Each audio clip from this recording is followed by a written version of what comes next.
त्रिलोचना देवी सरकारी उच्च विद्यालय प्रांगण होई उठिथिला उत्सव मुखर। विद्यालय बहु आडंबर आयोजित होइथिला तर 65तम वार्षिक पुरस्कार वितरण उत्सव। सकाळ प्राय 10 घटिका समय समस्त अतिथि उपस्थित होई प्रदीप प्रज्वलन करने सहित पंचसखांक मूर्ति पुष्पमाल्य अर्पण करथिले।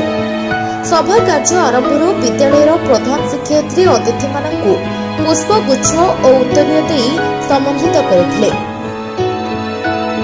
एहापरे वरिष्ठ शिक्षयित्री श्रीमती शर्मिष्ठा द्वारा वार्षिक विवरणी पाठ करा जायतिला।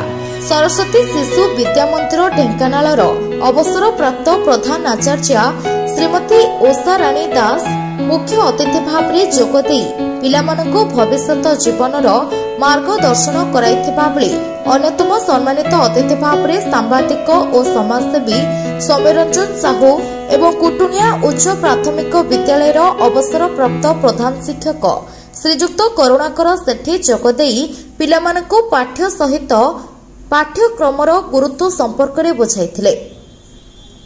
यापरे सांस्कृतिक कार्यक्रमर आयोजन करा जायतिला।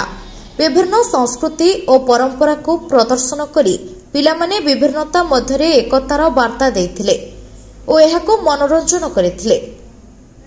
परिशेष रे भिन्न भिन्न क्षेत्र रे उत्कृष्टता प्रमाणित करथिबा छात्र छात्री मानकु पुरस्कार और प्रमाण पत्र प्रदान करा जायतिला।